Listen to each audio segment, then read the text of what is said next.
महिलाओं के अधिकार का सवाल है। इसके लिए आज से नहीं, एक लंबे काल से महिलाएं ही सिर्फ नहीं लड़ रही हैं, बल्कि महिलाओं के अधिकार के लिए पुरुष भी इस देश में लड़ रहे हैं और दुनिया में भी लड़ते हैं लोग। और ये सवाल महिला बनाम पुरुष का नहीं, महिलाओं को उनका अधिकार देना ही होगा, और अगर देने में कोताही करेगा पुरुष समाज तो महिलाएं वो हक हासिल करेंगी। लोकतंत्र में उनको दबा के नहीं रखा जा सकता। अभी जो सवाल उत्पन्न होकर के यहाँ पर आया है, जिस रूप में एक विधेयक रखा गया है, अब विधेयक की जो स्थिति है उसके कानूनी पक्ष की ओर हम नहीं जाना चाहते। उसके बारे में बहुत कुछ कहा गया, उसमें ड्राफ्टिंग एरर हो सकता है। उसके पीछे एक भावना है कि महिलाओं को प्रतिनिधित्व दिया जाए, 1/3 स्थान उनके लिए लोकसभा और विधानसभा में आरक्षित किया जाए। हालांकि इस विधेयक में राज्यसभा छूटा हुआ, विधान परिषद छूटा हुआ, अभी तक महिलाओं को सरकारी नौकरियों में या अन्य नौकरियों में, जॉब में रिजर्वेशन नहीं दिया जा सका। ये सब सवाल है, महिलाओं को उनका अधिकार हर जगह मिलना चाहिए। लेकिन फिर भी जो कुछ भी विधेयक है उसमें हम एक दूसरे पक्ष पर अपनी बात रखना चाहते हैं। अब इसके जो ऑब्जेक्ट्स एंड रीजंस हैं उसमें जो बात कही गई है, इसमें यह बताया गया है कि जिस प्रकार से पंचायत में और नगर पालिकाओं में स्थान आरक्षित किया गया महिलाओं के लिए, उसी को हम आगे बढ़ा रहे हैं और अब संसद में और विधानसभा में हम इसको एक्सटेंड करने जा रहे हैं। ये इसका मकसद है। अब आप देखिए, जो संशोधन हुआ पंचायत के लिए, जो संशोधन हुआ नगर पालिका के लिए, शहरी निकायों के लिए, उस संशोधन में यह प्रावधान किया गया कि ओबीसी के लिए भी रिजर्वेशन होगा। और ओबीसी के रिजर्वेशन का मामला, पिछड़े वर्गों के रिजर्वेशन का मामला राज्य विधानमंडलों पर छोड़ दिया गया था। उस सिलेक्ट कमेटी में मुझको भी सदस्य के रूप में काम करने का मौका मिला है, अध्यक्ष महोदय। उस सिलेक्ट कमेटी में बहस में हमने सक्रिय रूप से हिस्सा लिया था। लेकिन आज क्या स्थिति है, प्रधानमंत्री जी ने ठीक ही कहा कि जितने ये कानून बन गया, विधेयक संविधान का संशोधन हो गया, राज्यों को अधिकार दिया गया कि ओबीसी के लिए आप स्थान आरक्षित कर सकते हैं पंचायतों में और शहरी निकायों में। लेकिन आज क्या स्थिति है कि सारे राज्यों में स्थान आरक्षित हो गए। हमारे मार्क्सवादी सदस्य बात बात पर इस बात पर अपनी प्रतिक्रिया व्यक्त करते हैं। अगर जब कोई बहस की बात करता है तो ऐसा लगता है जैसे हम लोग बिल को स्टॉल कर रहे हैं। हम उनसे पूछना चाहते हैं कि क्या ओबीसी को रिजर्वेशन दे दिया बंगाल में? यह संविधान में है, संविधान में है। कितना समय लगा, कितना समय लगा? चुनाव पहले हो गया और बाद में हुआ। वही चुनाव पहले हो गया था उड़ीसा में, उसको भंग कर दिया गया और नए कानून के मुताबिक चुनाव कराने की बात हुई। आपने अगर आरक्षण दिया ओबीसी को तो उस पंचायत को भंग करके नए सिरे से क्यों नहीं चुनाव करा दिया आपने? देखिए, मेरी हमको अपनी भावनाएं कहने दीजिए। सवाल इसका नहीं है। सवाल कुछ लोग कंठ से बोलते हैं और कुछ लोग हृदय से बोलते हैं। महिलाओं के आरक्षण की बात का एक एक आदमी हिमायती है, लेकिन हम पिछले वर्ग से आते हैं। हमारे मन में भी कोई पीड़ा है, हमारे मन में भी कोई दर्द है। और इस देश में 52% पिछड़े वर्ग के लोग हैं, उनके मन में भी कोई दर्द है। आज ये बिल आ रहा है, महिलाओं के लिए बिल आ रहा है, सर्वसम्मत है। इस पर किसी को कोई, इसमें कोई दो राय नहीं हो सकती है। लेकिन क्या इसके साथ साथ जो पिछड़े वर्ग की महिलाएं हैं उनका कोई गुनाह है? उनका कोई गुनाह नहीं है।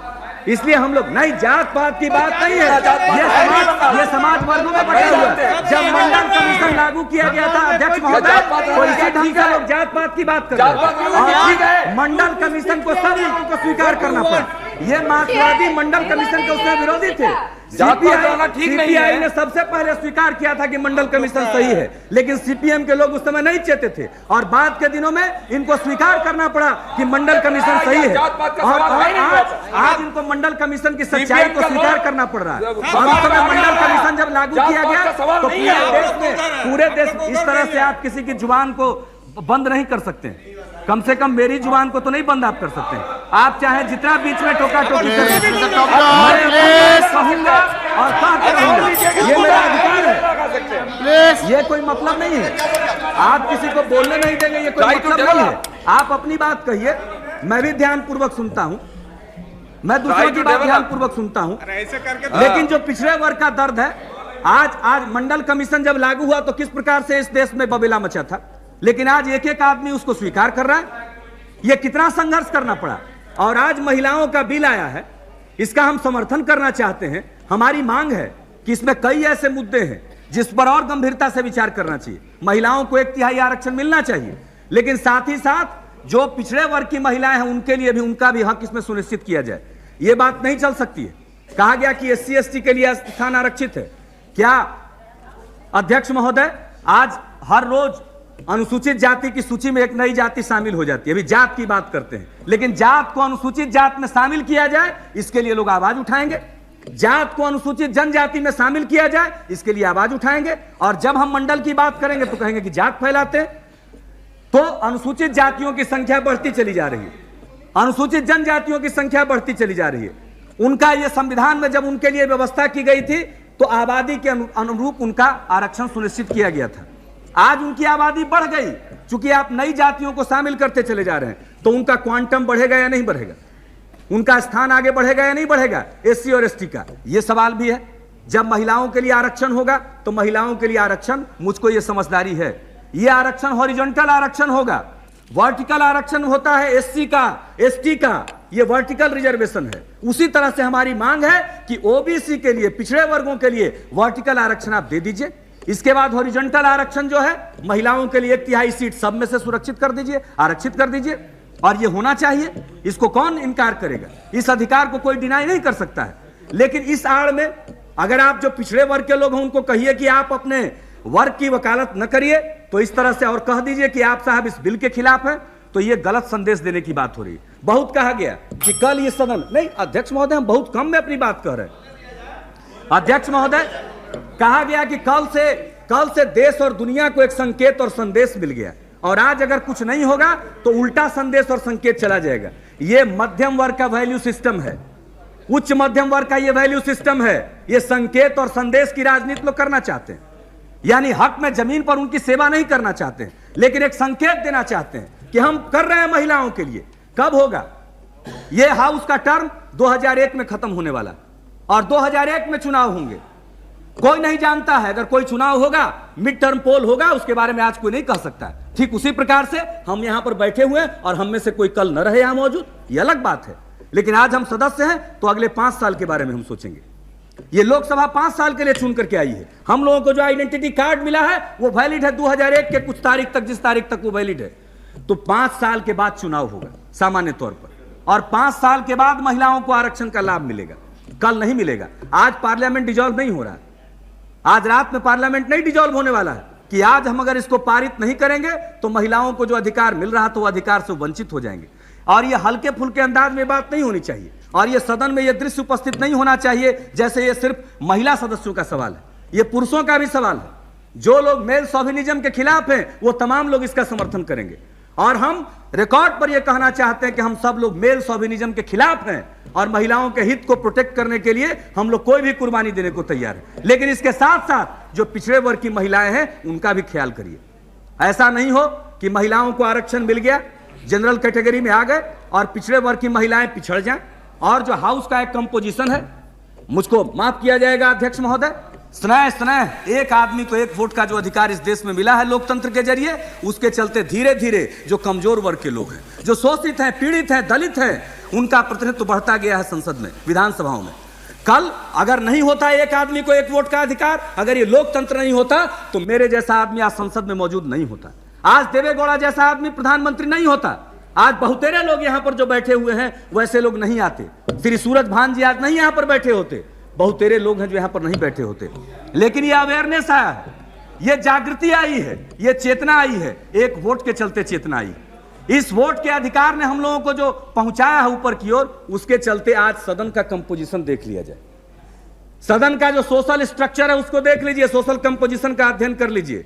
हम लोग इसकी इजाजत नहीं दे सकते हैं कि एक तरफ इतने संघर्ष के बाद जो एक सोशल कंपोजिशन यहां पर पैदा हुआ है, ये सोशल कंपोजिशन पिछले दरवाजे से बदल दिया जाए। अगर इस प्रकार का कोई संकेत और संदेश जाएगा तो हम लोगों के मन को भी पीड़ा पहुंचेगी, पिछड़े वर्ग की जो महिलाएं हैं उनके मन पर भी पीड़ा पहुंचेगी। इसलिए इसमें गंभीरता पूर्वक विचार की जरूरत है अध्यक्ष महोदय, और ये अधिकार इनको मिलना चाहिए। इसके लिए कोई आसमान नहीं गिर जाएगा, धरती पर टूट करके नहीं आ जाएगा, और जब कुछ दिनों के बाद ये लागू होने वाला है, इसलिए इस पर ठीक ढंग से चर्चा होनी चाहिए। और चर्चा के क्रम में आज तक का जो इतिहास है, नारी उत्पीड़न का जो इतिहास है, उसको रिकॉर्ड पर लाना चाहिए। क्यों नारियों को यह अधिकार मिलना चाहिए, ये सारी बातें आनी चाहिए, क्योंकि कल कोई रिसर्च करने वाला, कोई इतिहास पढ़ने वाला जाएगा तो बाकी सारी बातें उसको नहीं मिलेगी, लेकिन ये संसद के रिकॉर्ड उनको मिलेंगे। सेंट्रल असेंबली में जो बहस हुई है, कंस्टिट्यूएंट असेंबली में जो बहस हुई है, उसको आज हम उद्धृत करते हैं रोज रोज निकाल करके। कल होकर के अगर कोई चाहेगा तो यहां पर उसको उद्धृत कर सकेगा। इसलिए रिकॉर्ड में ये बातें आनी चाहिए, इसलिए गंभीर चर्चा होनी चाहिए। और इस पर 10 घंटा, 20 घंटा, 2 दिन की, 3 दिन की, 4 दिन की चर्चा हो जाएगी तो ये नारियों को अधिकार दिलाने के मामले में और बड़ा योगदान होगा इस बहस का। दुनिया को भी एक संकेत और संदेश मिलेगा जिस भाषा का ये लोग प्रयोग करते हैं, जो उच्च मध्यम वर्गीय वैल्यू सिस्टम जो है उसके हिसाब से, तो उसमें भी उनको लाभ मिलेगा। इसलिए गुजारिश है, अब जिस प्रकार से ये ऑब्जेक्शन रीजंस दिया गया है उसके हिसाब से तो पंचायत का और शहरी निकायों में जो आरक्षण दिया गया है उसी का ही एक्सटेंशन है। तो जो पंचायत और शहरी निकायों में और चीजें दी गई है उसको भी ला दीजिए। पंचायत और शहरी निकायों में ओबीसी को आरक्षण का प्रावधान किया गया है कि स्टेट लेजिस्लेचर चाहे तो करें, तो उसी प्रकार से यहां तो कोई स्टेट लेजिस्लेचर करेगी नहीं, यह कॉन्स्टिट्यूशन अमेंडमेंट का सवाल है, इसी सदन को तय करना पड़ेगा। इसलिए जो ओबीसी के लोग हैं उनको भी आरक्षण दे दिया जाए। और अब यह बहस किस बात का, अध्यक्ष महोदय, कितने दिन तक यह बहस चलती रहेगी? कितने दिन तक लोग अपने अधिकार के लिए लड़ते रहेंगे? आबादी के मुताबिक आप प्रतिनिधित्व दे दीजिए इस संसद में भी, ओबीसी को दे दीजिए, जैसे एससी एसटी को प्रतिनिधित्व है उसी तरह से ओबीसी को भी प्रतिनिधित्व आप आबादी के मुताबिक दे दीजिए। एससी एसटी को अब नहीं आबादी के मुताबिक, पहले था, लेकिन कंसेप्ट यही है कि आबादी के अनुरूप उनको प्रतिनिधित्व दिया जाएगा। उनकी संख्या बढ़ गई है, उनको उसी हिसाब से प्रतिनिधित्व मिलना चाहिए। और जो अन्य पिछड़े वर्ग के लोग हैं उनको भी आबादी के मुताबिक संसद में, विधानसभाओं में, विधान परिषद में, राज्यसभा में। और ये क्या अध्यक्ष महोदय, सिर्फ विधानसभा और लोकसभा में ये आरक्षण होगा, राज्यसभा और विधान परिषद में नहीं होगा? वो कौन से लोग हैं? राज्यसभा और विधान परिषद जहां जहां है वहां पर कौन लोग जाएंगे? वहां एससी एसटी के लिए भी कोई आरक्षण नहीं, वहां भी आरक्षण होना चाहिए। शेड्यूल कास्ट के लिए, शेड्यूल ट्राइब्स के लिए, अन्य पिछड़े वर्गों के लिए, महिलाओं के लिए, सब लोगों के लिए आप अपर हाउस में भी आरक्षण दें। इसलिए इस बिल में उसको भी शामिल किया जाना चाहिए। तो ये तमाम मुद्दे ऐसे हैं जिनको शामिल किया जाना चाहिए, और इसके लिए या तो संसद समेत रूप से बहस करे, या तो इसके लिए हम आग्रह करेंगे कि या तो प्रधानमंत्री उठ करके कहें और जो विधेयक इन्होंने इस रूप में रखा है इसको वापस ले लें और कहें कि कॉम्प्रिहेंसिव बिल लाएंगे और स्पेशल सेशन पार्लियामेंट का बुलाएंगे। यूपी का चुनाव है, इन सब चीजों से निपट करके विंटर सेशन के पहले आप स्पेशल सेशन बुलाइए और उसमें इन सारी बातों को रखिए।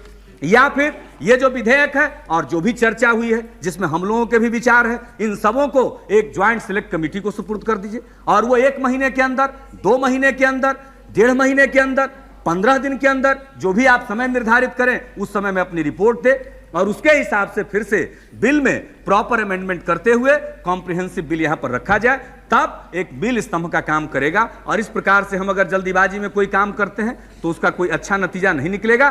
तुरंत कानूनी दृष्टि से यह त्रुटिपूर्ण होगा, इसको ये कहीं खत्म ना हो जाए और ये मजाक का विषय बनेगा।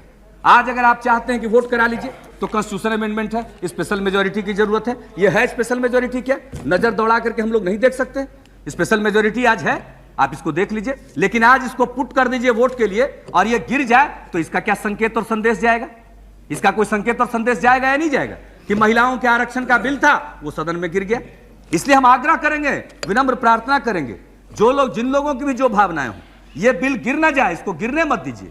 या तो सरकार अपनी तरफ से इसको सुधार करके कॉम्प्रिहेंसिव बिल लाए, या इस बीच में इसको और परिमार्जित करने के लिए और बहस करने के लिए ज्वाइंट सिलेक्ट कमेटी को इसको सौंप दिया जाए और अगले सत्र में या तो इसके लिए विशेष अधिवेशन बुला करके इसको रखा जाए। यही मुझको आपसे निवेदन करना था। आपने मुझको समय दिया, आपको बहुत बहुत धन्यवाद।